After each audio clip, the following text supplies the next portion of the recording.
Welcome back to the Metafork Music Review. We're celebrating here at the Metafork. One, because, Dan got married, but, bigger than that, we got you beat because we've been married to this podcast for 50 episodes, for a whole year, because, we took 2 weeks off, but a whole year of doing this podcast. So we're celebrating. As always, I'm Gabe. I'm Dan. I'm Darin. Talking about the music the Pitchfork thinks everyone should be talking about. If you don't know, Pitchfork is an online music magazine. It's basically the loudest voice in music today. Each week, they review a bunch of albums. Most get pretty mediocre scores, but a couple get this coveted BNM or BNR label. Dan, what is that? BNM, Best New Music. BNR, Best New Reissue. Right. So those are the releases that Pitchfork thinks all lovers of music should be talking about, and that's exactly what we're going to do. But we're also going to talk about a few notable pans, some gems that Pitchfork is either underrated or ignored completely, Pitchfork's weekly Sunday Classic review, and Pitchfork's BNTs, or Best New Tracks, although we're actually going to skip those this week, unfortunately. But just remember, you don't need to know or care about Pitchfork at all to enjoy this podcast. We're about to tell you everything you need to know about the week in music. So, Darin, what are we talking about this week? For the week of March 20th through March 26th, we'll be discussing Mount Eerie's A Crow Looked at Me, which received a BNM. And for the first time on the podcast, we'll be discussing a pair of classical records. The Sunday Classic was Glenn Gould's interpretations of Bach's Goldberg Variations. Plus, to celebrate our 50th episode, we're going to reflect a little bit on the last year of Metafork music. And we're going to play a special 50th episode game. Yeah. We got a bunch more stuff, actually. Dan's going to tell us about yet another field trip. I did want to mention that Chuck Berry died. I'm sure you all know by now, but, it sort of slipped our mind last week. We normally do like a tribute or something, but I just don't have any... I mean, we could review one song and, that'd pretty much cover it. Yeah, I feel no personal connection. Do either of you guys? No, not really. Like I said, I mean, I get that he's important and whatnot, but right. And I like those songs. What's that greatest hit everyone has, like the Great 28 or something? Like yeah. It's not a bad record, but it's just so far like in the past, I guess that it's just beyond me. Yeah, it's more like the standards that he kind of created that were later covered are probably superior, at least in my opinion. You know what I mean? I do like that he has a song called My Ding-a-Ling, though. I will give him props on that. Yeah, well, I don't know. Love all the stuff that he inspired, but, anyway, rest in peace, Chuck Berry. And like I said, we're going to skip those BNTs because instead we are going to use the 50th episode to think back a little bit about the last year in Metafork. So, can you guys believe we've been doing this for a freaking year? No, like honestly, doesn't really seem like that long. I know. Yeah, I'm actually quite surprised that we've made it this far, guys. I think that it's like, I don't know about you guys, but I feel like I just listen to like new music all the time anyway, so it's like one night a week we chat, but it doesn't feel like I've put in like a year of hard work or anything like that. No, I agree, because I basically I know, like me and you at least, like always like listen to the BNMs and like basically would have just had this chat on text message and whatnot, and not involved other people, but now other people have to listen to us jabber about it. Yeah, I think that like there's a little more structure to listening now, since like we we have BNRs and we have like a Sunday Classic, and I enjoy that because before I would kind of go through like little moments or maybe a string of weeks where I would be taking in a lot of new music, and then something would happen or whatever, and I just wouldn't have time to get back around to it, so I'd miss a lot of stuff. But doing this like kind of keeps you up to date. Yeah, there's plenty of things I would have like given up on like For not sure. Not even finishing the first listen. So this is like forced me to get through it. Nothing's turned me around or anything. So maybe it's just been a colossal waste of my time. But still not a Nani fan yet. No, it's not at all. Well, let's talk back about or look back at some of like, how did we get here? I mean, why are we even doing this? Like, what? Maybe the listeners are curious. Maybe they don't care at all. But who are we? Why do we have the authority to talk about music? I believe I don't know. I believe I came up with the idea for the podcast, actually. You at least had the idea for a podcast in general. Was it your idea to do music stuff, or actually was that no? Gabe's? Yeah, I know it wasn't mine. I think I just literally was like, "Hey, we should just do a podcast." That was it. Yeah, I think you would say that like every once in a while, but we just we didn't have like a topic or something, and I was trying to minimize work, so I was like, what's something I do all the time anyway, Right. Exactly, yeah. But yeah, I mean, as far as like just music in general goes, I mean, I've been long obsessed with music. I've been like a long time Pitchfork reader. I don't do it as often anymore, but I used to really enjoy like every night at 1 a.m. here on the East Coast, I would just, check what they reviewed. And I used to do that even long before the podcast, and, text Dan, or sometimes go on like 4chan's Mew board or whatever, and, bitch about something they panned, or, some record they totally overrated. And I found that really fun. I always liked Pitchfork as like this sort of talking point. I mean, there's a strong like love-hate thing going on with Pitchfork for anybody who reads them, but I always liked, just in my normal life, using them as like sort of a point of conversation. You know what I mean? Yeah, exactly. Before I had like a real job where I had to wake up in the morning, I used to, sometimes I'd be sleepy, but I'd be like, I got to make it till 1, which is ridiculous. It's just, I didn't want to miss the, the chit chat on Mew and whatnot. So it's always just been fun. I spent a lot of my time just searching for weird music on the internet and checking it out. So I feel like I know a little bit about a lot of stuff, yeah, to toot my own horn. Yeah, I mean, pretty much the same kind of story. I've always been interested in kind of exploring music, and I think Pitchfork has just always been a sort of a foundation for that. A lot of times I would maybe hear about something or read about something, and then I would often check on Pitchfork to see like what did they think of the record, whether it was one that had come out previously. And I wouldn't say that it always persuade me, because there's definitely things out there that I listen to and enjoy that Pitchfork just totally hates. But I would definitely say overall though it's probably been a pretty big influence on my taste and sort of guiding me towards things that I listen to this day. Yeah, I mean, I remember discovering Pitchfork, and I used to use allmusic.com very consistently, just for sort of recommendations on what to go to next, related artists and what's their best album and all this stuff. And I would look around at other review sites, and nothing ever like caught my mind. And the test was, and when I discovered Pitchfork, I did this much to my delight, probably around 2005 or something like that. I looked up Radiohead, glowing scores. I was like, excellent. And then I looked up Coldplay, shit scores, and I was like, perfect, because somebody like good, yeah. All Music was like, hey, Kid A, 4 stars. Coldplay's last album, 4 stars. Right. And I was like, this is bullshit, right? So I started to get, and then when I found Pitchfork, I was like, hallelujah. Like, somebody who's not afraid to say, Coldplay fucking sucks. And I was sold from that. Yeah, I mean, that's a great test. That's I don't really remember. So do you, like, how did you discover Pitchfork? I don't even remember. I mean, you must have just shown me at Gabe or something. That's probably how it happened. I think you should. Yeah, I'm pretty sure that you showed it to me. Yeah, I don't know. I mean, I don't even know how I heard about it. I just remember like finding it and looking up, Radiohead and Coldplay. But I remember distinctly that the most recent BNM, when I found the site, which I thought had the coolest cover art, and I had to download it and listen to it. Actually, I tried to find it at Best Buy and couldn't. Animal Collective's Feels was the record the most recent BNM, and it was just like up on the front page. And I was like, man, what is that? So, I mean, yeah, it must have been 2005. I don't know how I got there, but I've basically never left, although I've certainly complained about it a lot. And, as far as our musical background, I mean, we all have played music together extensively. Yeah. Me and you currently... have a super rad drone band. I make drone and whatever shit on my own. Darin's played forever. You guys used to have a rad, Nirvana-esque band, which we've talked about before. Oh, well, that was some might call the story legendary at this point, but we've had quite a storied history in music. Lots of bands, lots of projects. Yeah.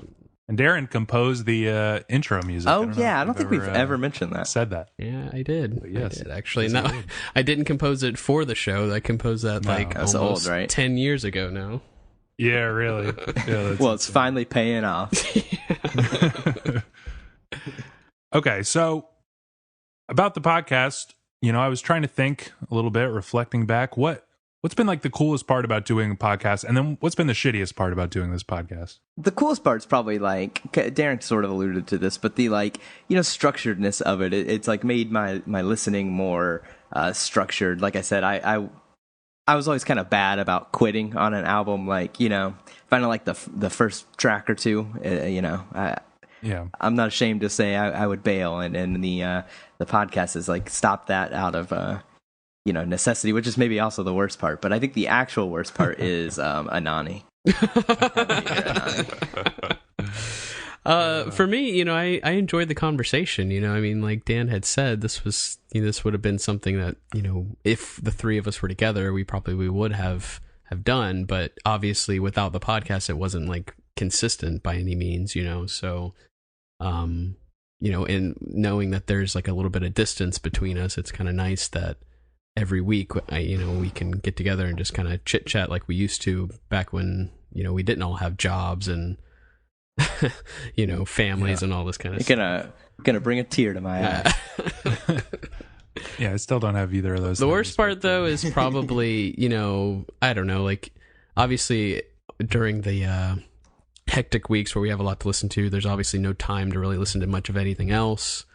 I used to listen to a lot of podcasts before we did this podcast. Now I listen to a whole lot less because obviously focus more on the music. So yeah, I meant to say like on sort of the last topic that as musicians, I don't know about you guys, but I personally like I listen to music like as a musician, kind of. It's how I relate to it, and I sort of like get inspired by the creative things people are doing. I love hearing something I've never, like a sound I've never heard before or something, and sort of imagining how to create it or something. So I've really loved listening to tons and tons of new music, like more than I even used to, just because we have like weekly constantly stuff to listen to. And just some of it kind of sucks but I get lots of like cool ideas and write down stuff like to try in a song or something. And I like that little minimalism kick that Pitchfork went on for a couple weeks last year. Yeah, that was nice. It's cool. I've discovered some genuinely cool stuff, and then on the flip side, the worst of that is like,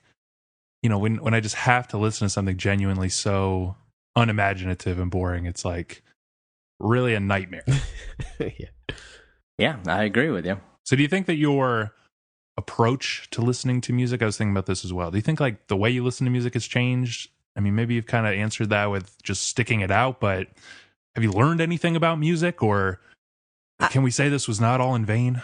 Yeah, I mean, like I said, sticking it out is one thing, but also, yeah, I think I make a point to pay more attention, because especially with things that I don't, I have a horrible attention span, and something's not like really great to me, I like easily will just kind of drift away from it, and it's on, but I'm not hearing it.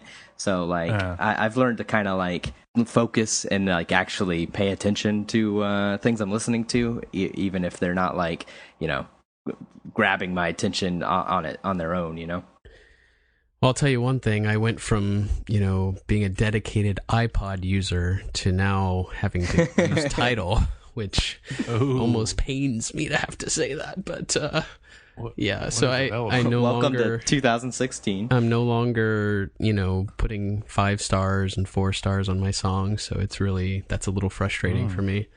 That must be hard. You could make like playlists, like a 4-star playlist if you don't want to listen to the best stuff, Just the 3s. But no, yeah. So definitely, listening to music, I think I'm trying to pay more attention, trying to think of good talking points to bring up in our discussion. Right. So I think in that sense, it's changed a little bit, but I think overall, normally, like the way you had described it, Gabe, being a musician, I kind of listen to music in that sense and try to like pull from their creativity, and when I hear something that's really interesting, even though I'm not really writing much music anymore, but you still get that like inspiration. You can kind of like you can get a good sense of their creative vibes. You know what I mean? Yeah, it's inspiring. And I think another thing that I've always done this, but I've had like much more opportunity to do it, is I love thinking about like the connections between music. I love thinking about music as like this big web of, who's inspiring who's been listening to who's, whatever. How does this genre develop? And like just listening to a bunch of new music every week, it's like, it's sometimes cool. Like even on like the episode, like on the episode itself, you can be like, oh yeah, you can totally hear that like Jay Sum loves this Elliott Smith record or something. But then across episodes, you'd be like, oh, it's so weird. Like we just listened to that Ramones record and this is like so similar or something. And then, like it's really cool. And I like that Pitchfork does this like Sunday classic thing and stuff now. Cause then it's like every week we've got something like usually from, sometimes pretty distant past. And then we're at the same time listening like the very cutting edge. And then sometimes like these BNRs, it could be anywhere in between. And it's, I love that web of music. Yeah, I feel like we're definitely like, capturing a pretty wide range, which keeps it really interesting. I agree. So, either were you guys thinking about anything, getting all wistful and sentimental? No, I would never do such a thing. Are we still going to be doing this in 5 years, guys? I don't know. I guess I hope so. I mean, I'll still be listening to the music. Hopefully, the big shots renew our contract, you know what I mean? Oh yeah, that's what I worry about. I want to get bought out by Pitchfork. I just want, like, I'm hoping like in, a year or two, we just like blow up. And then I actually don't care if we just become like such a threat that they buy us out and shut us down. That, I'll take it. Yeah. But if they want to move us into like their offices in the One World Trade Center, fuck yeah, I'm there. Maybe they'll just replace all three of us, but keep the names and everything. yeah. We'll sell the rights. Yeah, that's as long as I get paid, I don't care. Hell yeah, that'd be great. They can have it. All right, well, we ready to hear about Dan's field trips? Can't wait.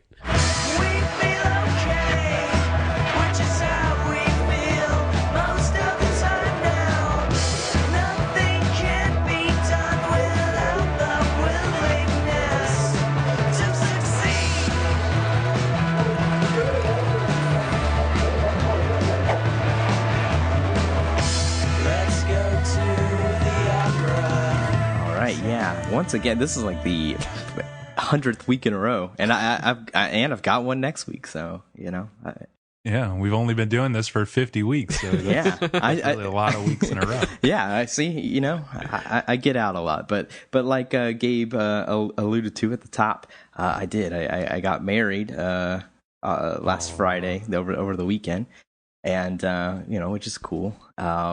Congratulations. Thank you. But me and the now wife, we went up to Athens, Georgia, which is a place we both like. We did the old courthouse thing. We're not ones for being the center of attention, so just did that, and then we stayed at the Orange Twin Conservatory. Do you guys you familiar with Orange Twin Records? A little bit. I don't know what's like actually from them or what. It's like basically, I mean, I know you both know, Elephant Six. So it's like, it's kind of like, Elephant Six, like basically you just dissolve, deteriorate, whatever. And like Orange Twin is kind of like the remnants of that. Elf Power is on the label. Jeff's couple solo releases are on there. Just stuff like that, Nana Grizzle and whatnot. So we actually, I just stumbled upon being able to stay there on Airbnb. It was super rad. In our room was the like original painting that is the cover of Olivia Trimmer Control's Dusk at Cubist Castle. So that was awesome. Yeah. I was glad you both cared because my wife did not really see the. So you should have took one of us instead of her. I know, I really should have.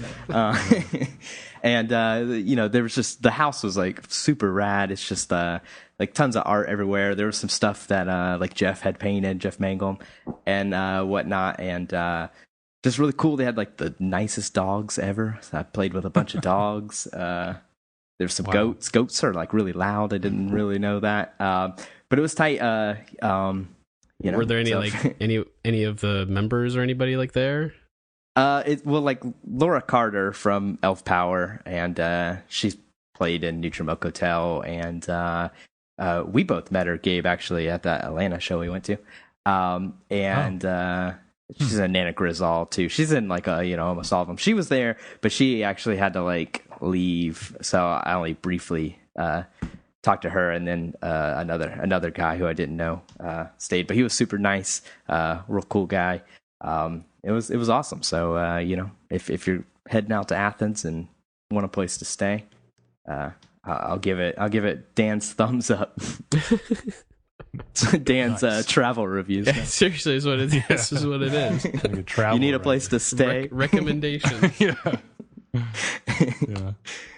All right, we ready to get on to the proper reviews?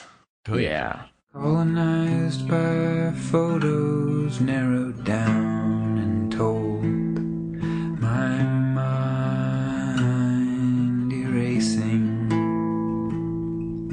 The echo of you in the house dies down.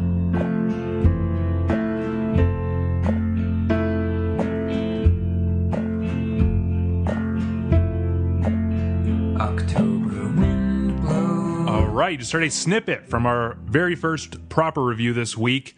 Mount Eerie's A Crow Looked at Me. Just to remind you, when Pitchfork reviews things, they review them on a 0 to 10 scale, somewhere around 8.2 or an 8.3. They give it a BNM if it's a new release, or a BNR if it's a reissue of an old album, anthology, greatest hits, something like that. So, Dan, why don't you bring the fucking mood down? Oh, yeah. Just, the thing you wanted to listen to. Mount Eerie's A Crow Looked at Me. Friday got a 9.0 and a BNM in a review by Mike Powell.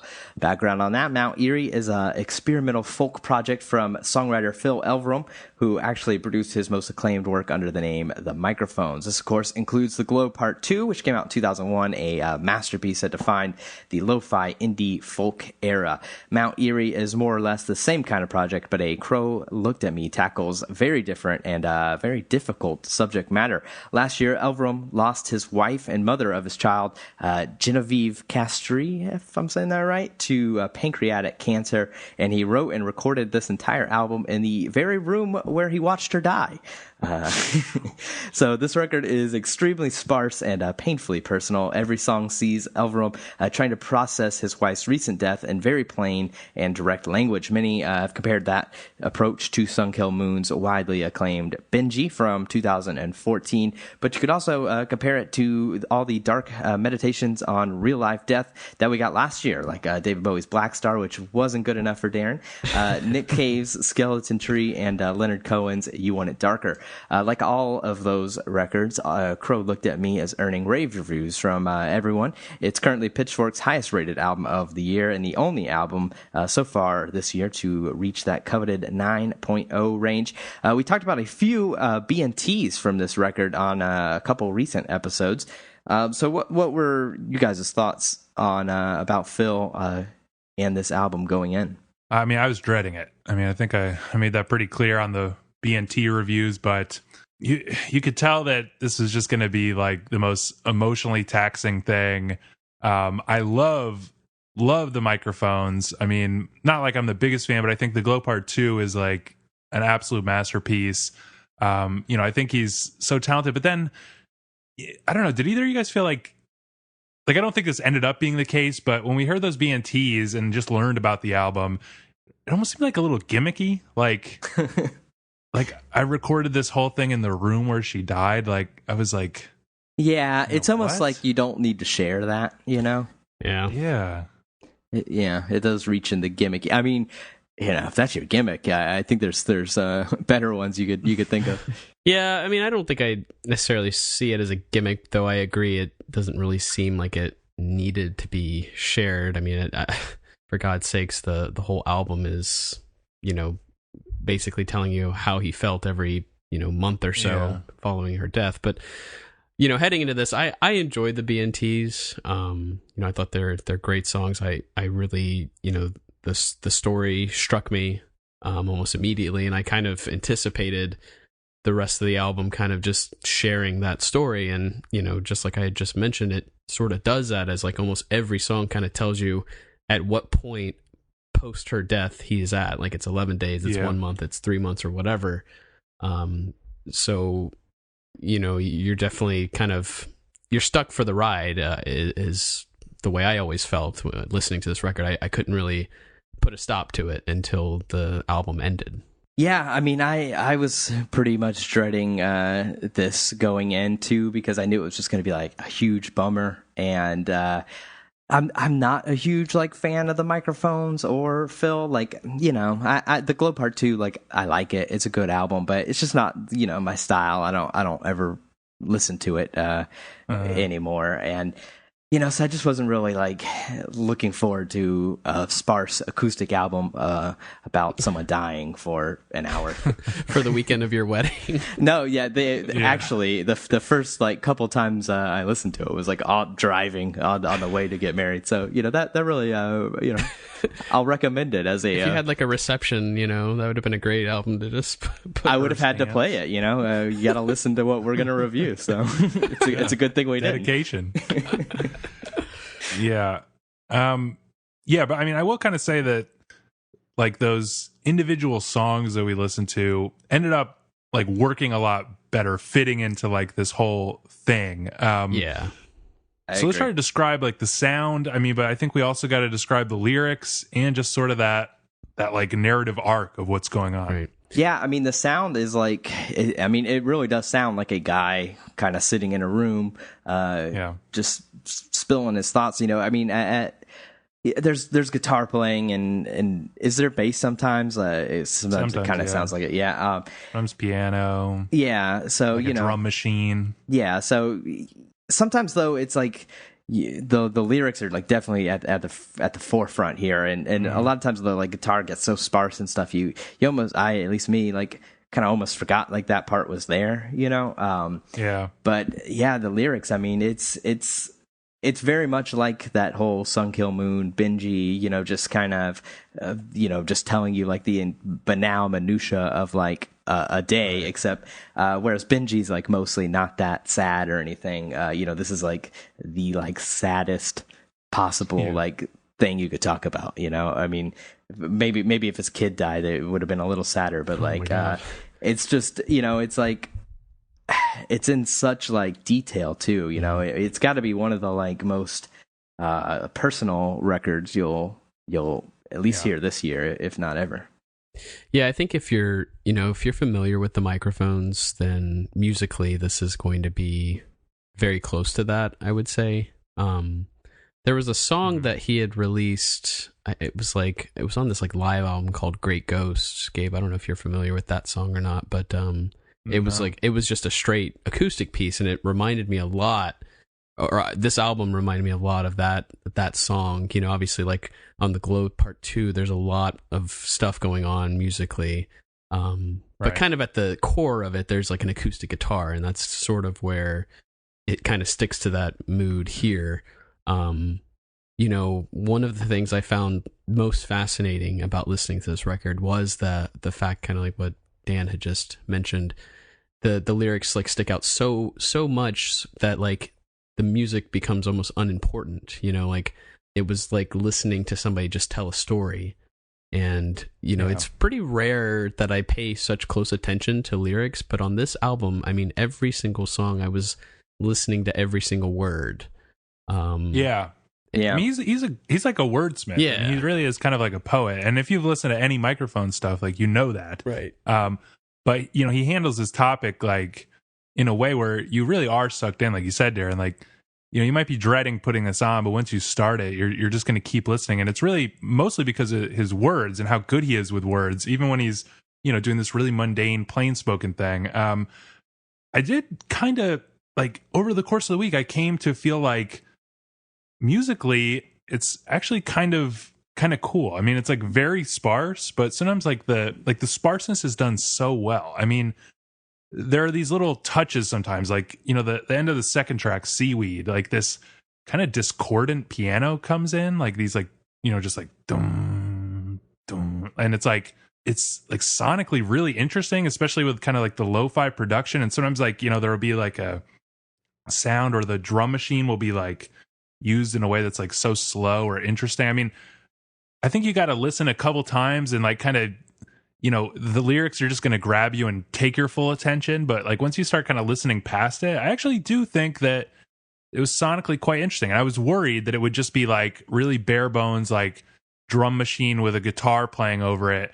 You know, and that how many times could I listen to that? But I mean, did either of you guys feel that way? That like sometimes actually musically and, you know, songwriting, it was actually kind of strong. Yeah, I actually do agree with you. It's like, you know, if you can kind of get past the, you know, the lyrics and whatnot, the music, like it fits what's going on very well. I thought, you know, I mean, you don't want you don't want a guy like soloing talking about his wife dying. I mean, the guitar, like the way it sounds like it's being played in a room where somebody died. And I feel like I would say that whether or not I knew this. Right. You know what I mean? Right. Yeah, and I think that it shows so much like growth and maturity for him as a songwriter when you compare it to like the microphones and you know, it's I love the microphones, I do, but like it's definitely like somewhat of a mess, so the way a lot of those songs were put together. Here though, it just seems so well constructed, and like you had said, those little touches come in at just the perfect time that, like, you know, he didn't just he sat there and he recorded this album in that room, but he went back and kind of carefully added little things here and there. You know, I just think that's a testament to his abilities, you know? Yeah, I think absolutely. I totally agree. And so, I mean, how did you guys do with this? Like, how did you feel about it? Because I felt basically miserable all week. I mean, you know, it's obviously like very sad and stuff, and like, you know, when I listen to it, it hits me, but I think I'm pretty good at like compartmentalizing stuff and not thinking about it when I wasn't listening. So I wouldn't say it took me down too much. I felt enormously depressed after like finishing this album. Like it affected me in the outside world when I wasn't even listening to it. You know what I mean?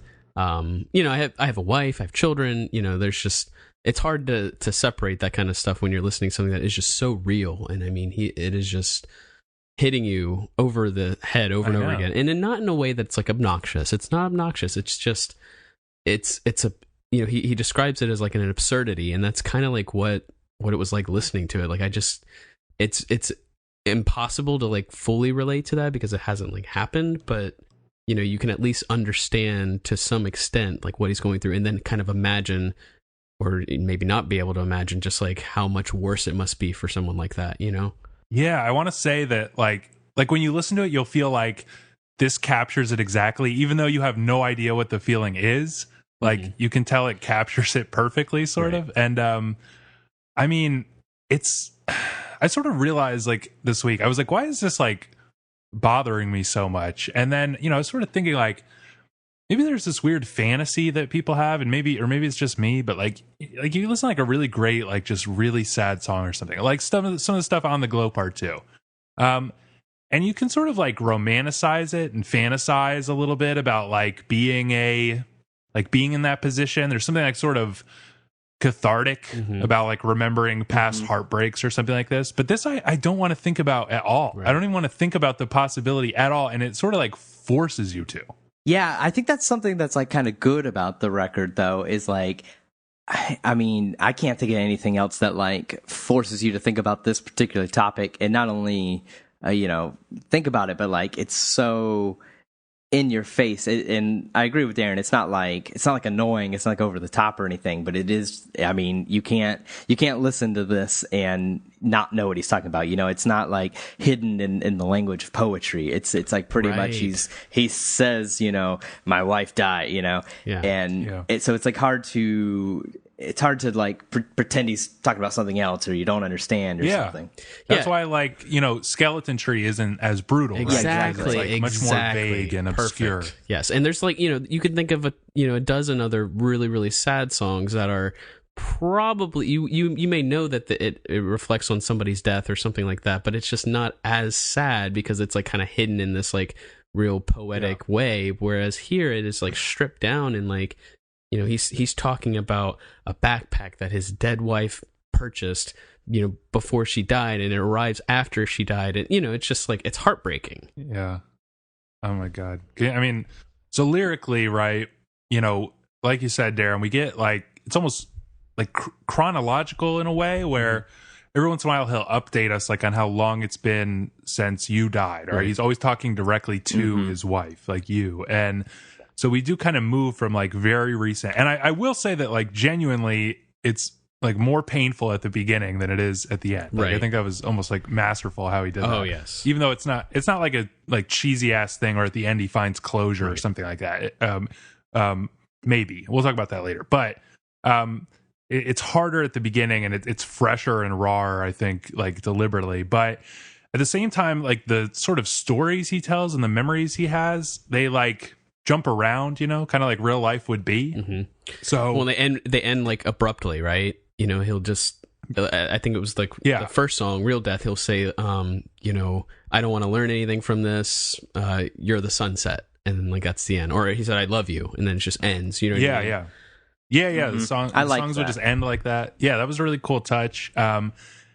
You know, and yeah, like the mundaneness or whatever, you know, it's like he'll look at something and then think about something that happened that it reminds him of or something. So we are kind of like jumping around through time a little bit in a way that's kind of, you know, really interesting, and I think probably really accurate in the way like your mind would function in that situation. You know what I mean? Like where you would sort of like keep coming back to these things randomly. Yeah, I think one of the most like mind-blowing moments happens, I think it's actually kind of in the second half of the album, but he talks about how that feeling of just knowing somebody's in the next room is now kind of like leaving, you know, it's like escaping him. Yeah, and, like, memories are starting to like disappear after 3 months or so. Like that's just, it's chilling, you know? Oh, and that one line where he's like, it's like really early on, and he says that there's like basically a heat wave, and he's like, I'm thinking about like how this same heat wave that I'm in right now, like used to contain you as well. Yeah. And it's like, motherfucker, like I just wanted to kill myself so many times this week. I mean, I know that it's hard to ask, but like, was there a particular song that you found like to be your favorite? I don't know. I think it's like one of those kind of albums that like, and you sort of one of you alluded to this kind of at the top. Like, you know, we listened to 2 songs as BNTs like earlier on, and I wasn't feeling it very much. You know, I wasn't looking forward to this, but I feel like as a like complete piece, like as an album, it works so much better. You know, this is like it's like reading a book. You know, you don't want to just pick up a book and read one chapter. You want to know the whole story. Exactly. And I felt like this album was like, this is the kind of thing that you listen to from start to finish. You know, I don't even know why there's like singles and something like this. That's exactly. A little weird, but. So, no, I don't think that there like really is like one particular song that like I thought was better, because like really, and not in a negative way, but like all the songs like are kind of samey sounding, and normally I would bitch about that, but like because this is like sort of you know, one piece and stuff, I wouldn't want there to be like too much switching around. Yeah, I mean, something that I really loved about the record, about several of what I thought were the best songs, like particularly Ravens, and then like the last track, Crow. But there's like this recurring theme of like looking for meaning in something like this, you know? And it's kind of like how human beings process stuff like that, you know? Like, you know, and he keeps talking about like seeing things, like seeing, you know, like a bunch of birds or like a raven or a crow or what, you know, and you know, like in literature and in art and stuff like that stuff, those are like signs, you know, they like mean things or whatever, you know, like a bad omen or something. And he's like looking around for like, does this mean anything? And he keeps like almost being like hitting this brick wall of like, no, it's just like absurd. Like sometimes people get cancer and they just die and it doesn't mean anything. And like I found that as a recurring theme, like really, really interesting. And I love like in the last song when he's like, I don't fully understand what's going on, but I guess he's like hiking around like the woods or something with his daughter. Like I guess she's little, and you know she's like in his backpack or something. And there's like a crow that's been following him, like just been following them. Like there are no birds because it's getting chilly, and this one crow is around. And it's like throughout the album, he keeps asking stuff like there's one point where there's like a housefly or something. Yeah. And he keeps like asking himself like, is that her or something? Right. And then I think like the last line in the album is like, there she was. And you don't know if it's like, is there some kind of closure where he's decided like, yeah, it's not absurd. Like actually, you know, she's with me, or, you know, found some way to like rationalize this, or is that just like one more way of just painfully discovering that nothing means anything. You know, I just found like the lyrical themes that recurred throughout this album, like really well done. Yeah, I definitely agree. I think but that was one of the things I admired the most about the album, really, was that the way he kind of dealt with death and didn't fall into that, trap of like maybe things were, this was the way things were meant to be, or like, trying to solve the problem, I guess, like a lot of, religious approaches to it is like there's a solution to it, and he doesn't really find that. Maybe at the very end he does, but that journey of just kind of, and he looks at it like, when he has her ashes, for instance, and he remarks like, I don't even feel like this is you, you know what I mean? But he doesn't really say what he thinks is her. He just doesn't know, you know what I mean? And it's, I think that's a very real reaction to something like that. Yeah. So, I mean, when we're thinking about the score, like 9.0, I mean, I'm torn because this is, I think, like sort of a masterpiece. It does everything that it is trying to do, like absolutely perfectly. I mean, like it's masterful, but I will never listen to it again after tonight.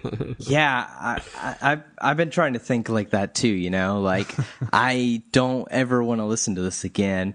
And I don't even feel, it's just so weird. It's like, it's like something that like it did what it wanted to do, but I don't want to listen to it. So it's like very hard to score this.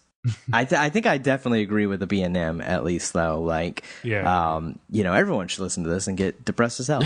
Well, you got to pick a number for your. Yeah, I know, because I would just take the easy road and say I'm not going to score it, but that would ruin our list. Right. I hate to say that something like this makes the world a better place as well, but but I mean, I don't know if it's exactly a 9. Man, it's so hard. I think I'd give it like a 8.8 or something. But even then, I feel like maybe that's too low, but I think I'll stick with that 8.8. Yeah, I mean, I think I agree with what you were saying, Gabe. I would right off the bat want to give this like a 9.5, and maybe somewhere down the road this becomes a 10, but I don't know if that'll happen because I don't really know how many more times I'm going to be able to listen to an album like this. But it's an amazing artistic statement. I hate to say this, but like the music world is like benefiting from having someone as creative and masterful as Phil to like take a subject as death and put it out and like write an album about it. You know what I mean? Like we as listeners, unfortunately, get to like somehow benefit from that, I guess. But which I mean, I suppose that's part of the reason why he would even write music following something like that. You know what I mean? But I just think it's just done so well. If anybody's ever just like, hey, what's like a really sad album? Like this will be the go-to album forever. Yeah, I know. People used to always bring up like the Antlers. What the hell's that album? The one about, is it called Hospice? Yeah. Blew it out of the water. Hospice is finished. It doesn't. That's like a happy story compared to this one. Oh yeah. All right. Well, before we move on to the next album, we just want to remind you to hit that subscribe button and help us out a lot by leaving us a nice review in the iTunes store or telling a friend about the podcast. Thanks so much to everybody who has already done that. Also, email, tweet, or Facebook message us. You can follow along with Pitchfork's reviews and email us your thoughts on the albums we'll be discussing. You can ask us about albums we've already discussed or ask about anything at all. The email is metaforkmusic@gmail.com and the social media stuff at metaforkmusic. Now let's hear a bit of the first record from our 2-part Sunday review.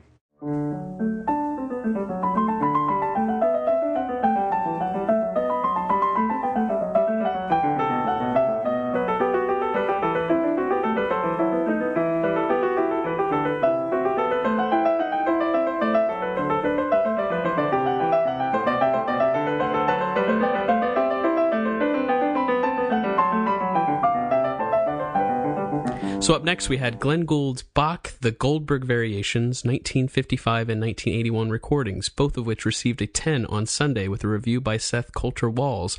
You actually just heard a snippet of the 1955 recordings. Plenty of background here. When it comes to classical music, you've got to think about the background of the piece and the background of the performance. And in this case, we'll have to do background on the piece, the first performance, and the second performance, so please bear with us. Of course, Johann Sebastian Bach, who lived from 1685 to 1750, needs little introduction himself. He's one of history's greatest composers, and he more or less defines what's called Baroque music. It's difficult to understand all of the Baroque period's innovations, as well as Bach's contributions to those innovations, without knowing a ton of musical theory, but it's enough to say that Bach's music is often very ornate and complex. Several distinct melodies will often intertwine with each other in ways that greatly expanded what was seen at that point as harmonically possible. The Goldberg Variations, which originally was written for solo harpsichord, not piano, are an example of the variation form in which one musical idea or theme is repeated in many altered versions, basically exploring all of its possibilities in terms of harmony, melody, rhythm, etc. I sound like a college lecturer at this point. The piece was actually seen as one of Bach's more obscure, insignificant, and technically demanding works until 1955, when it was interpreted by none other than Glenn Gould. Yeah, I actually am a college instructor, so I'll take it from here.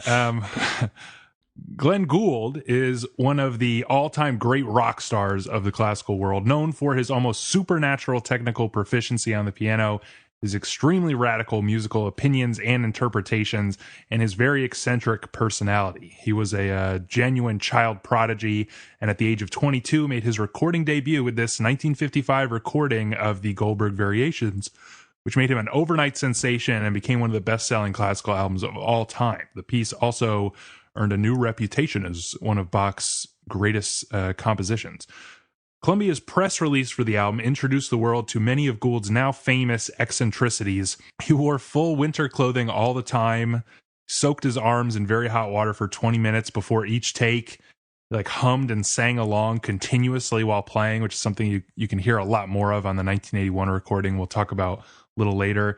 He used this tiny chair that his father built him when he was a kid that allowed him to play with his face like basically on the keys. And in fact, he used the same chair throughout his entire career. He was like a severe hypochondriac and a lot more. He was basically the most autistic person that ever lived, to put it simple. Well, there's actually a biographer who put out there that maybe he belongs somewhere on the autism spectrum. He belongs so far on that fucking autism spectrum. He sets whatever the end of the spectrum is. All right. On top of all that, Gould made a very controversial at the time use of emerging studio technologies. He liked to splice multiple takes together to achieve the exact interpretation he was after, and he actually hated live performance. In 1964, he retired from performing altogether to focus totally on studio work. But above everything else, this record changed the classical world because an old, forgotten piece was performed with so much frenetic energy, passion, and like a modernist artistic sense of license. It might be the one classical record that every person should have in their collection. So we'll get to that 1981 recording later. But first off, what is your guys' experience with classical music in general? What's your familiarity with Bach, with Glenn Gould? Well, I've heard of this Bach guy. I have like more of a passing, experience with classical music. I know the big names. I like it. I'm more of a 20th century composer kind of man myself. But Darin, I know you have a little bit more experience. Yeah, I mean, I would say I have a very deep love of classical music. I wouldn't, necessarily say that I am knowledgeable on like the music theory of that. Of that genre or anything, but I definitely have a love for the music and Bach, Beethoven, Mozart. I mean, obviously a lot of the greats, and then some of the not so well known greats that kind of emerged in their wake. This piece was actually one of the earliest ones that I fell in love with. In fact, I recall using it at USF in one of my undergrad schools for like a my undergrad classes. I'm sorry for we did like a play, a Moliere play. Gabe, you know who that guy is, right?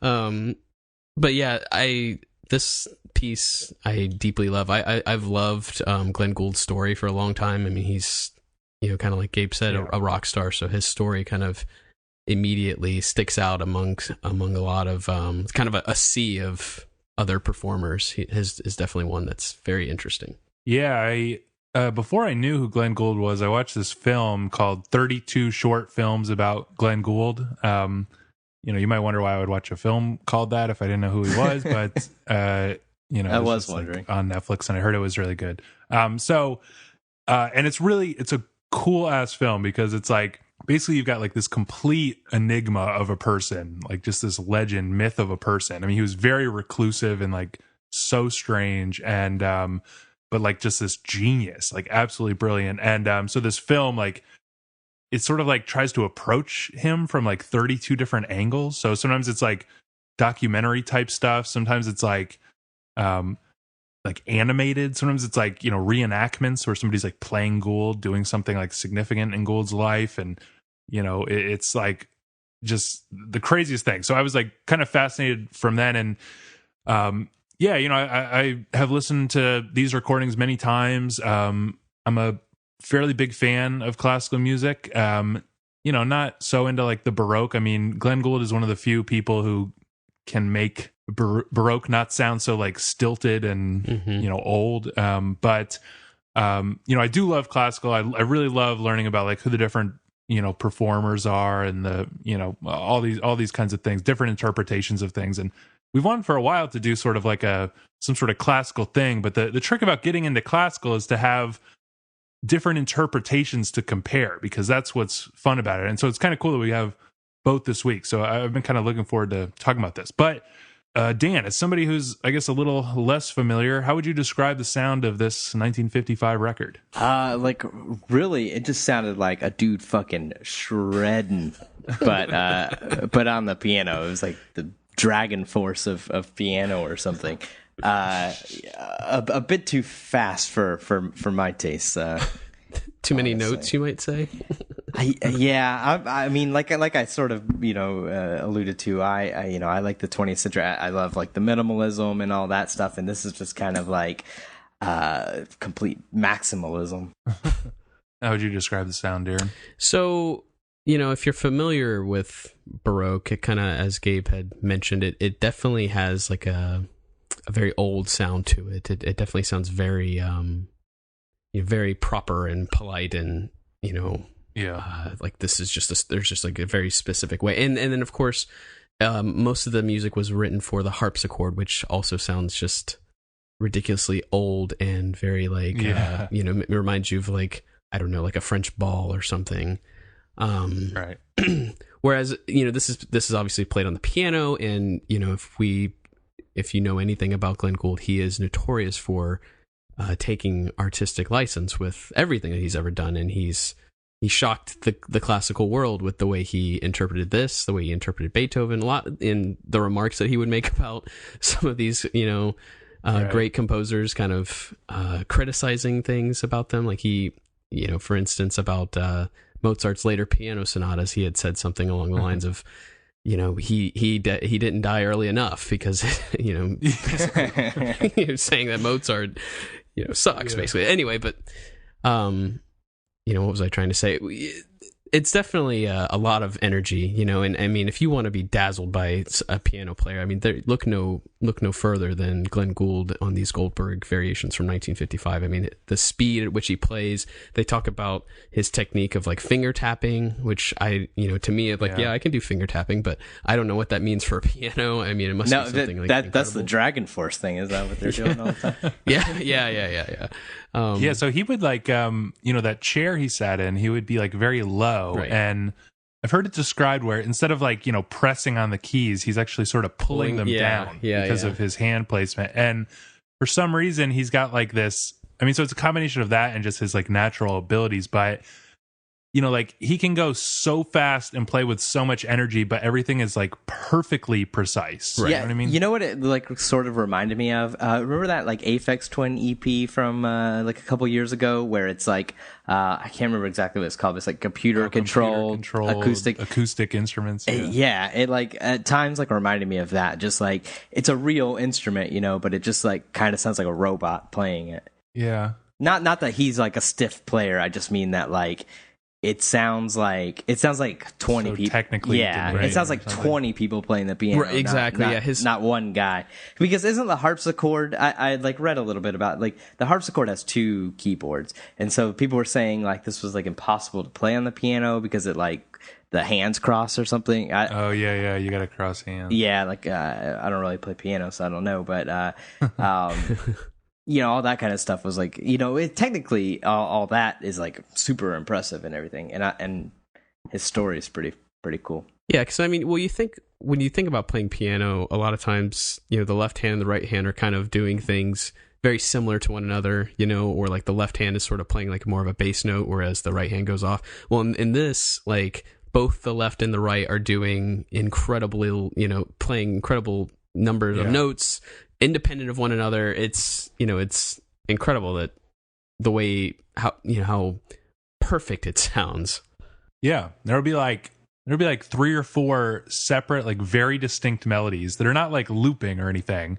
They're just like constantly changing and moving, and just one human being is doing that. And yeah, he's got to like cross his hands over, and you're sort of walking the melody like down the keyboard and up the keyboard, and like, I mean, he's basically just like the most, just one of the most incredible talents there is. But then he brings like this heat to everything, which was like, this was like sort of the revolution. And I always think about Glenn Gould similar to like, I mean, he comes at like the exact same time as like Jack Kerouac or like Charlie Parker, and it was like this sudden, it was almost like a beat, like a beat poet energy to Bach or to classical music in general, where it's like, he's like playing Bach the way that like Charlie Parker plays a solo, which is like just like the this like intangible like spirit, this energy of like the way that notes are crisscrossing and like sort of move. He's like changing rhythm and tempo like at will. I mean, he and it like reminds you of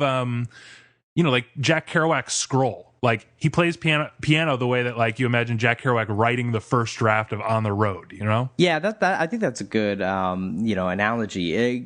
Gould he like brings like a youthful kind of energy and even kind of sound to something that's like you guys alluded to, like so normally stilted and everything, like something like Bach and the Baroque era. And you got to think about like what classical music was like in 1955, before Glenn Gould came along. Can you speak to that at all, Darin? Are you saying like the music of that time period in 1955? Like the way that classical music was performed at that time was like basically, I would say like kind of as stilted as you can imagine. It's like, they would do stuff like basically make Beethoven, they would like double and triple like every instrument so that the sound was like as big and like lush as possible, but it would just be like so like overstuffed, it's just like, right. It was definitely like the concert was becoming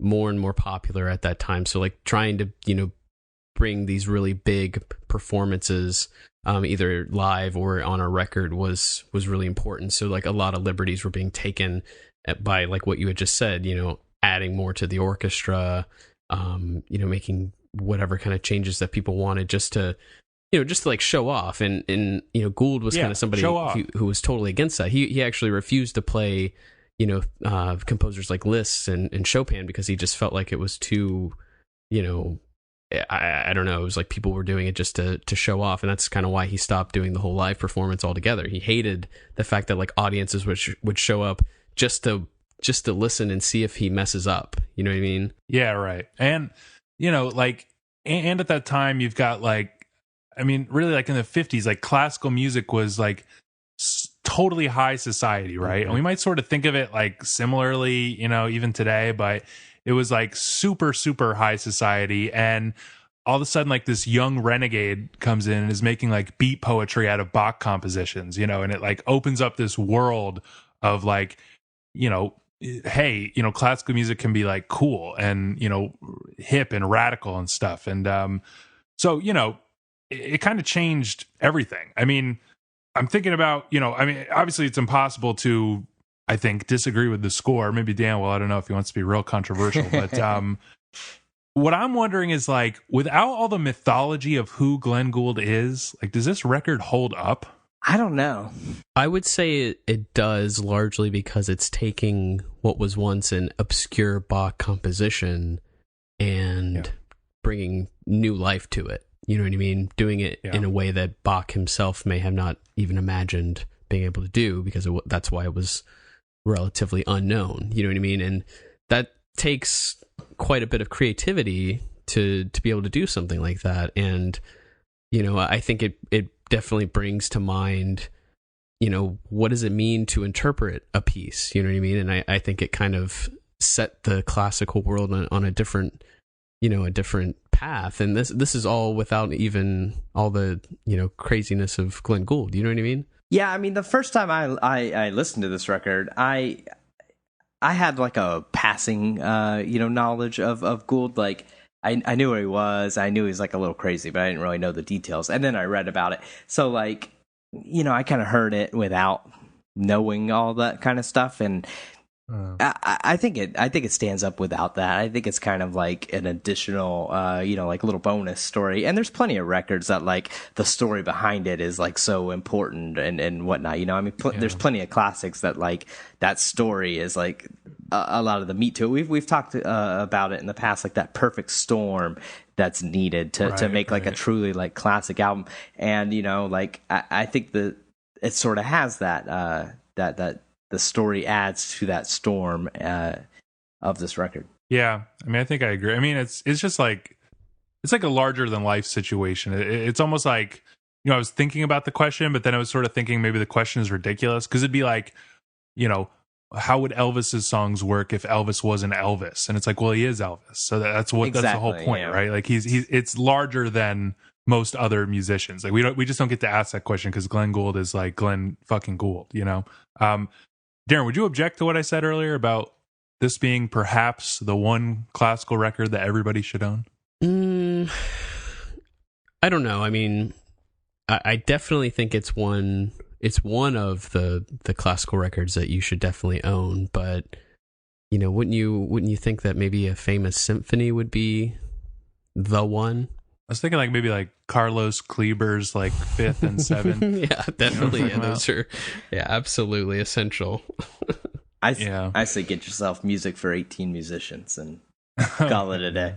Well, yeah, but I mean Beethoven's 5th and 7th I think I'm just kidding. You know, yeah, that they're hard to beat. Right, they're very hard to beat. And then, you know, you've got you know, for the piano for sure. I wouldn't argue with that, but I think in terms of just classical, if we were to make that recommendation, we would probably start there. All right. Well, now let's hear a clip of the same piece we heard earlier, but this time from Gould's 1981 recording.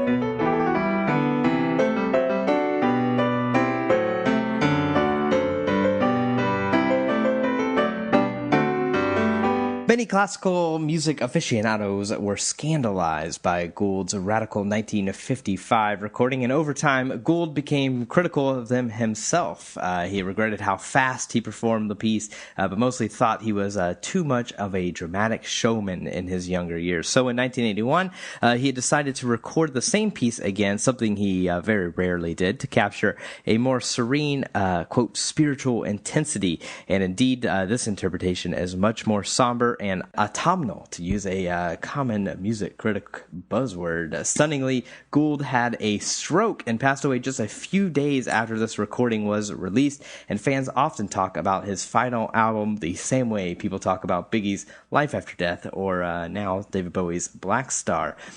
So, guys, how is the sound different from the 1955 recording? I think that's the big, obvious question. Yeah, so this recording was actually a digital recording, whereas the previous one was done on tape. So you can kind of immediately hear like a difference in, the sonic sound and clarity. But describing it as somber, I've heard it described as like a more dignified sort of approach. I think it's very, very accurate. The precision, the intensity is like still there, but it feels very calculated, as if he had spent from 1955 to 1981 just studying the written score. You know what I mean? Trying to come up with the absolute perfect interpretation of that, and I think that was sort of the result that he got. What would you add to that, Gabe? Yeah, actually, it's interesting. I didn't know this, but I was reading, this week that he claimed, I'm sure he was bullshitting. He was kind of like a master troll, but that he never practiced piano ever. Right. He would just read sheet music. That was the only practice he would do. Yeah, he would. I read that too. Yeah, I hope that's true. I he would practice just by reading it. Yeah, it's like weirder to do that. It's like less weird to just play the piano.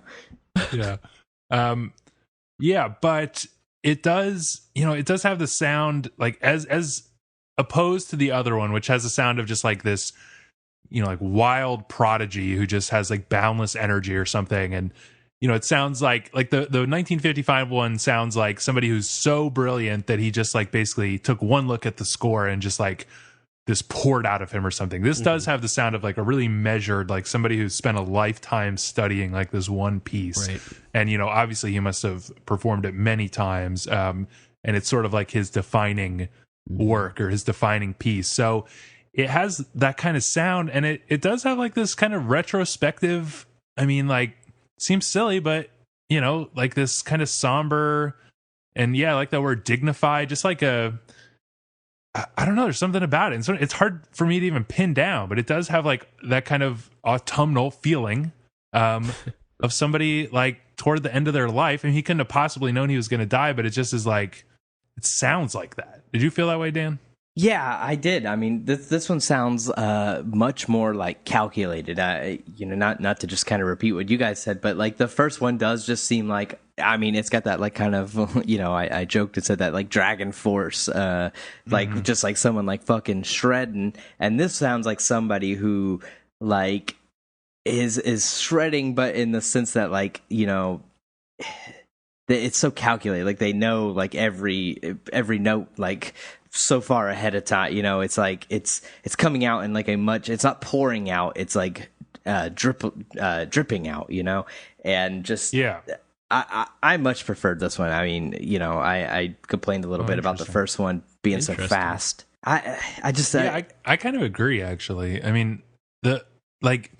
The lines, like Bach's lines, are sometimes so complex. Like when Gould's playing them so fast, I can't like appreciate how they're interweaving. No, exactly. Like that first one, like he was just playing like so fast. It like really was like it just sounded like hearing 1,000 notes at once. Yeah, exactly. Like, and I don't really like that. Like I said, I really like the later classical music where it's not so much like that and whatnot. And this one, it was like slowed down where you could kind of appreciate the pieces more. It was like less, like the other one was like more impressive from a technical standpoint, and this one I think was like more impressive from like the music that was written, kind of standpoint. They both have their pros and cons. Yeah, I think like I had said at the beginning of this, this seems like a very close reading. There's no secret. It's no secret that Glenn Gould was very well studied on a lot of these composers, especially Bach, which as Gabe had already said, like his career was sort of indebted to. You know what I mean? not just this piece, but many others. So listening to this, just it really sounds like he, for some reason or somehow, may have like understood the mind of Bach. Like it sounds like a very, very close reading, and every variation kind of relates to one another, flows from one to the other very clean, whereas the last one, it was almost like abrupt, the way like one variation would end and another one would start. I thought that the review did a really nice job of like pointing out the fifth variation and how the 1955 recording was like 37 seconds, but so was the 1981 recording, and it was but they're very different in terms of the way that they were performed. The speed is still there. Like fascinating. Yeah, the speed is there at times, but it's just so much. I think the speed's like better used. It's like used more sparingly. Like the speed. I mean, because the speed is definitely like impressive, but when you're just like the whole album's pedal to the metal, it gets a little old.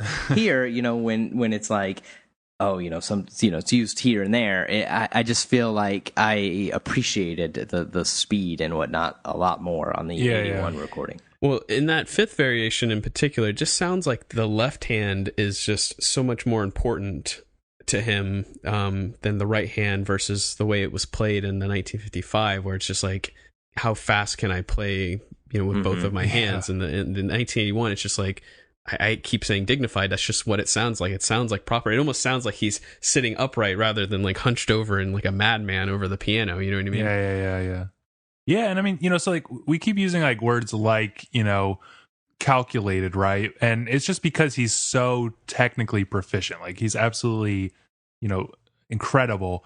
But like this 1981 recording is like also so expressive, like I just feel like the amount of feeling he wrings out of like every note on this is, I mean, kind of startling. Like I try to listen to Bach all the time, and like sometimes I find it very interesting, but usually like in sort of a historical way, like, oh, that's really interesting, like what he's doing there, and it's crazy that like how, I don't know, like how he's like expanding the boundaries of harmony and stuff here, and stuff like that.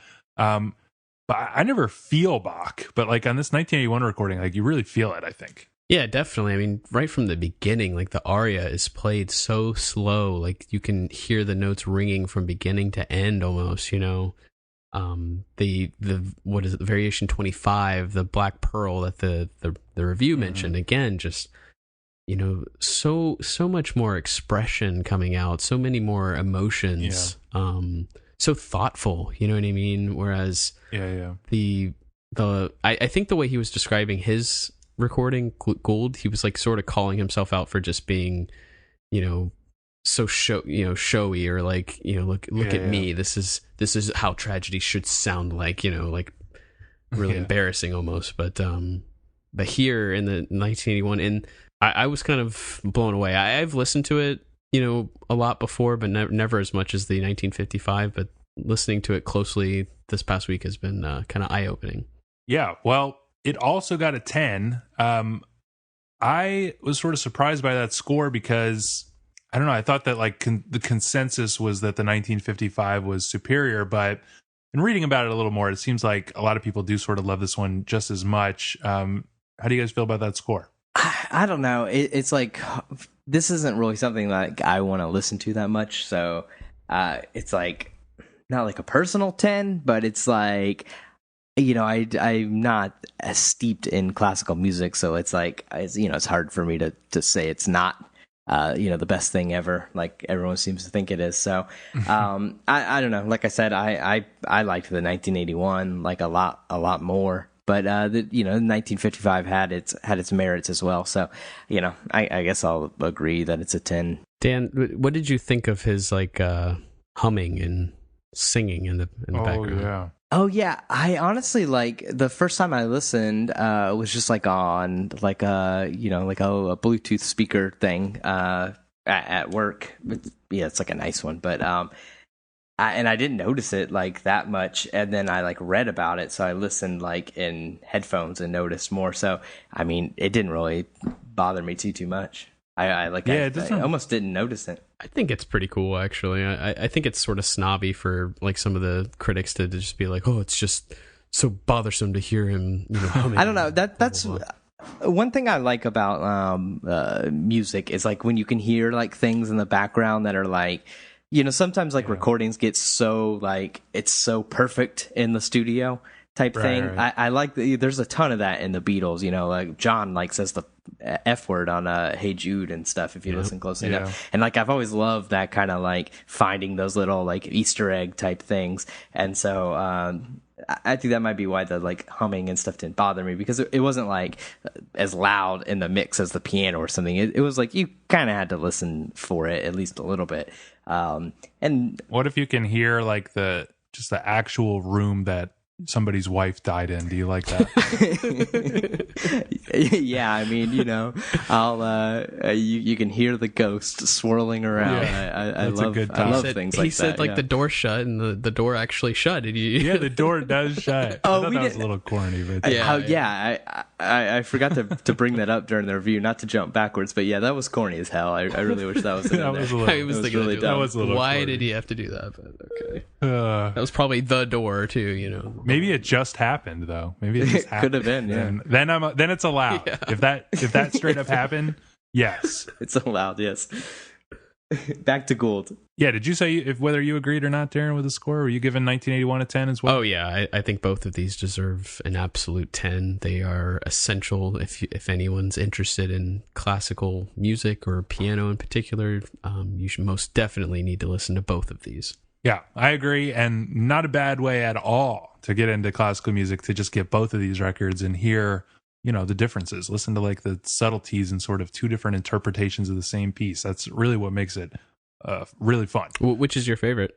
Yeah, I think I like 1981 more, to be honest. I think I agree. And had you asked me a week or two ago, I would have said 1955 all the way. But yeah, I think I would have too.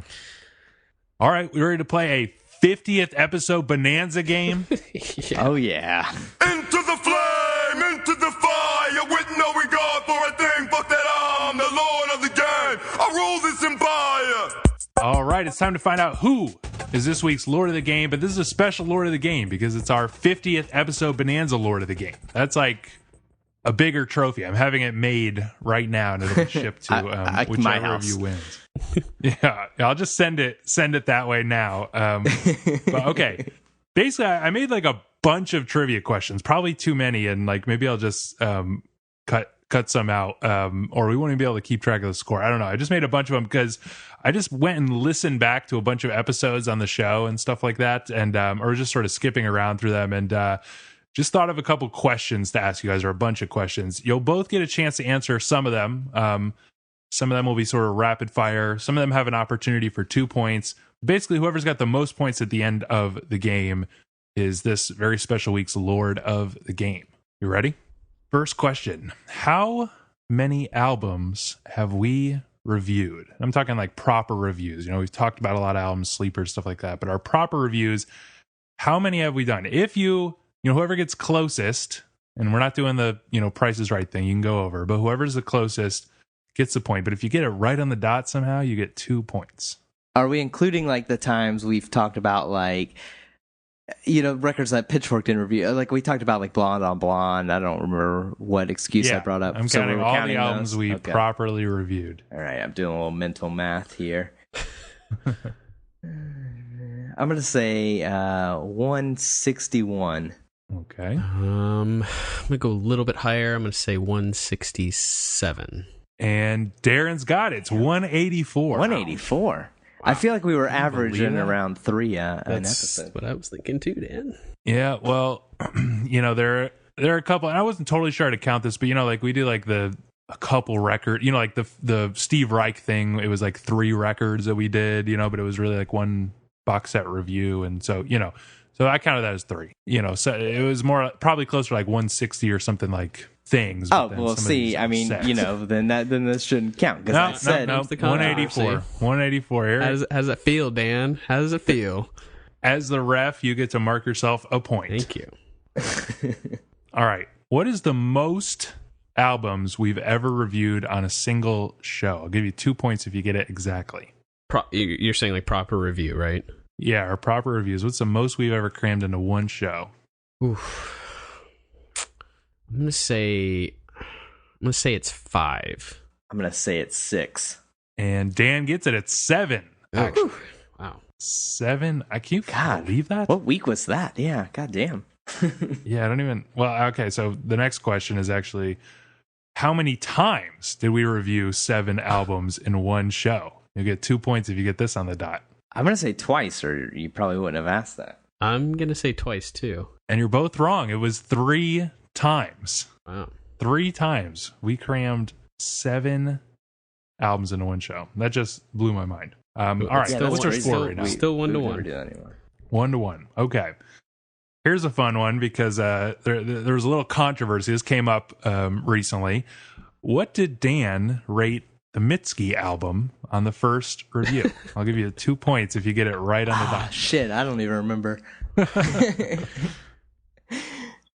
It's your turn to go first. Is it, knowing Dan, he was probably shitting on it. I'm going to say he probably gave it like a 6.5 because I feel like I was probably like gasp whenever he said it. Yeah, I don't know. I feel like that made the world worse for me. Or maybe it didn't. I'm gonna say 5 because I really don't remember. Well, in fact, Darin just got it right on the dot. Oh, he looked it up. 6.5. He looked it up. Is that 2 points? He looked it Is up. that 2 points? Yeah, that's 2 Nice. points. That's bullshit. 3-1. So it's 3-1. Well, because Oh my Dan only God. usually just gives half. It's either a Yeah, full I point really or hate a point and a half. I really hate the like breaking between. I feel like so like you're being pedantic. Like, what's the difference between a 6.6 and a 6.7? You know? Yeah. Well, So I kind of that's the stick name with of the half game. points. Yeah. All right. On a related note, what did Dan give car seat headrest? I feel like 2 that points was if you even can get it worse. exactly. I definitely feel like I like that one less, but sometimes just my mood will strike me different. I'm gonna go with a 5 on that one. I feel like that one just was completely unnecessary. I remember bitching about. You guys said it was like the Velvet Underground, and I said that already exists. And No, you're thinking of Parquet Court. Yeah, but fuck. he already, See, he all already these gave his bands answer. are the same. He gave his answer. All these bands are the same. Whatever. It's probably still around now. I am gonna say you gave that one a 6. And Darin gets it. He said 8.0 or 8.1 were his exact words. Whoa. Can you believe that? What? I must have been. Can you believe that? I must have been drunk. That should have been on 8? your top 10 then. Wow. I was listening, and I think what happened was like, I don't know, me and Darin were like talking so glowingly about it, and it was like we just kind of bullied Dan like into Did you? sort of just saying Yeah. it was just like you just like you were like hesitant to for once in your life to like say something mean about something me and Darin were both like going on and about how much we like. There must have been something. You just kind of like going on. casually were like, you were just casually like, oh yeah, like an 8.1. I must have not been You paying wouldn't be attention. mean. That's great. This has been in a good Yeah, mood. I don't remember that at all. All right, well, 4-1, by the way. 4 to freaking. I like 1. that My Darin. God. Darin knows me better than I know myself. Yeah. All right, so this is one of those rapid fire. The first to get it Oh, okay. gets All right. it. Okay. All right. What was the first album we ever reviewed? I'll give you an extra point if you know the name of the album. God. But just 1 point for the artist. Oh, damn. I remember, but I can't think of it. Shit. Damn it. I was looking at all the old shows like a week ago, too, and now I can't think of it. Fuck, yeah, I can't. Think of it. Yeah, I don't remember. I know like Blood Orange was pretty early, but I think that was like the second or third show. In fact, the very first one we ever reviewed was Explosions in the Skies, The Wilderness. Really? Wow. Yeah, I remember. That's that. weird. I'm seeing them in a couple weeks. Oh, yeah, actually. they're so great. They're so great in concert. Yeah, I know. I'll see them even if I hate the album they put out. But yeah, it didn't even get a BNM. It got like an 8.0. We decided for the first episode That's to break weird. the rules and to review it. Terminator soundtrack was like that episode 2, right? Yeah. Yeah. So it I was remember that. Explosions Just thought in of the that. Sky, the Terminator soundtrack, and Frankie Cosmos. That was our very first episode 1 year ago. Wow. I would have never remembered the Explosions record though. And I got to say, the sound quality on like that, especially that first episode, is so bad. so bad. Like, you didn't have a pop shield yet, Dan? Oh yeah, I didn't. And I recorded like on my computer that has like a big RF problem. Yeah. We need to go back and remaster that. For the vinyl. Vinyl reissues. Yeah. All right. What was the very first Sunday classic? Same rules. You get 1 point for the artist, 2 points for the album. It wasn't. Oh fuck! I remember. Shit. Rapid fire. Was it Neil Young? Nope. Damn. Can I guess again? Sure. Pulp. No. I'm just going through all of them. He has no idea. Was it Fleetwood Mac? Nope. No. All right, time's up. It was Kate Bush, Hounds of Love. I wasn't even there for that. Yeah, in fact, that question was designed to fuck Darin over a little bit Nice because job, he skipped that episode. And I was hoping you would steal some points from him so that he would learn his lesson about skipping fucking episodes. Yeah, this isn't Darin's anniversary. No, he's got 2 or 3 more. To go. I've got something in store. We'll celebrate in 3 more episodes. Yeah, in 3 weeks. All right, so your guys' memory is not very good, but we got one more rapid fire. Just 1 point possible on this one. Whoever's the first to get it. What was the first artist death that we commemorated on the show? David Bowie died before we started the show. Is it Prince? Yep. Wow. Ding, ding, ding. Yep. Nice. Prince. Nice. So, are we at 2 to 4 now? Yep, Yeah. 2 to 4. All right. These are, I don't know, these might be like too easy, but then maybe it'll be funny anyway. Basically, I just was sort of flipping through the episodes and I got sort of a who said it segment. So I'm going to say a quote. You tell me which of us 3 said the thing. Is this rapid fire? No, you'll both get a chance to answer. I don't know. To me, it's obvious, but maybe it's just because I was actually listening to it. I hope it's not too obvious. Okay. I pulled things out of this album, and I'm not a black woman.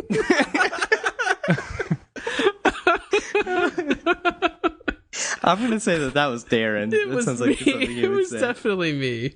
Yep. Point for both of you. It was Darin talking about Beyonce's Lemonade. I remember on that episode, you also said, I remember I posted on it. It's one of our first Instagram posts. It's like you saying, I'm going to bounce to the next dick boy. Oh, yeah. All right. Quote, it has the subtlety of a contemporary art exhibit that features Shia LaBeouf. That's you. I'm going to say Gabe. Yep, you both get a point. See, they're going to be too obvious. That was me talking about Anani. I remember that, actually. All right.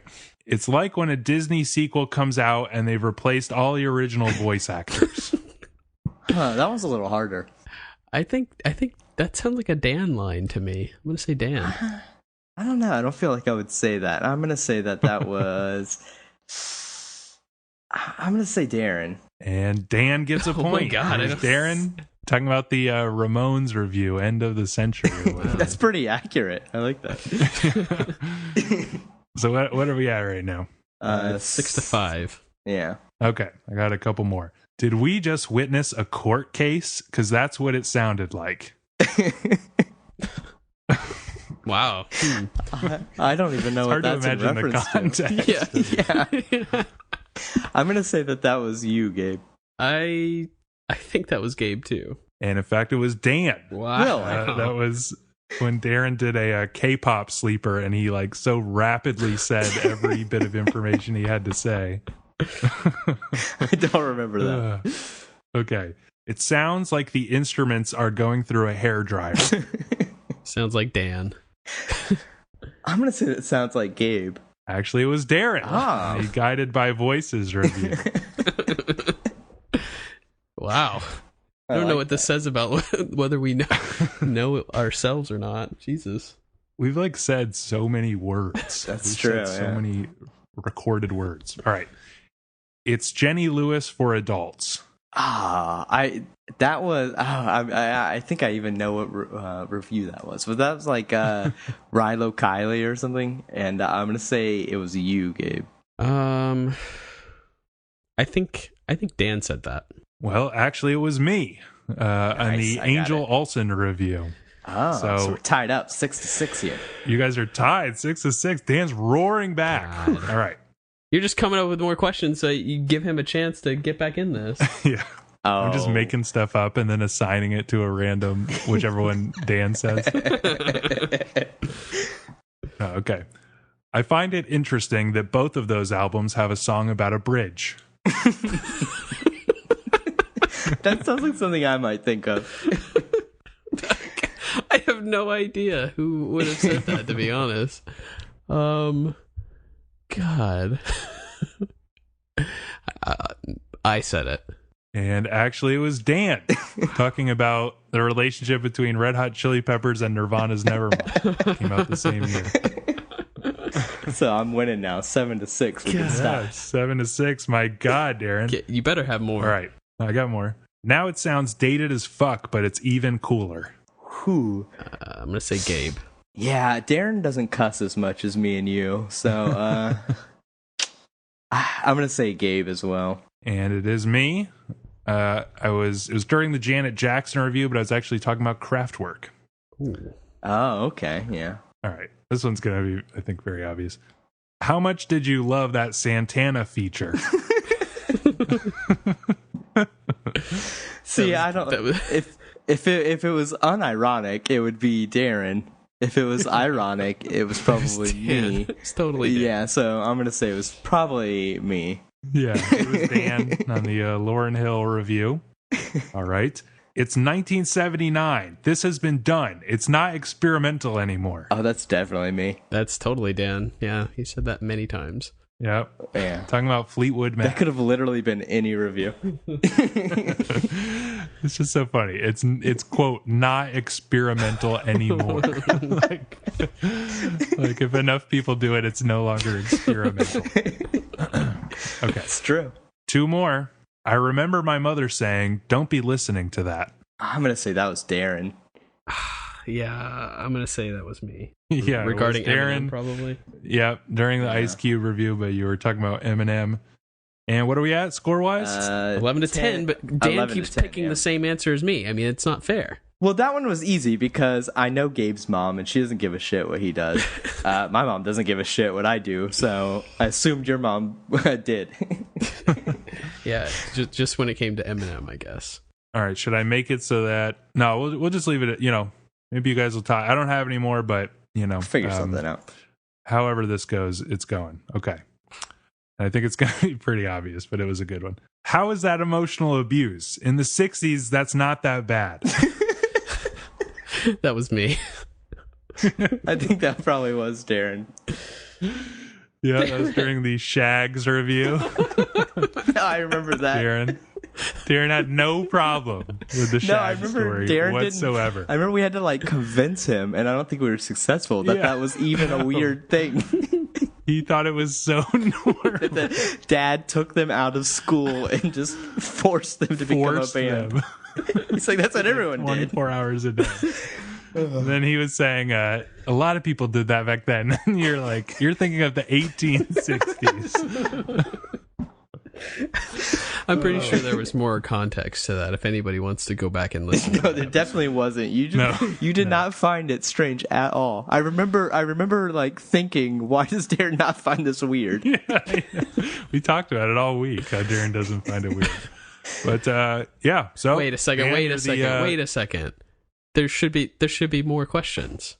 What? That's all I got. Trying to get until you can win. There were like a million. There were like many freaking questions. The last 5 questions we answered the exact same. It's not fair.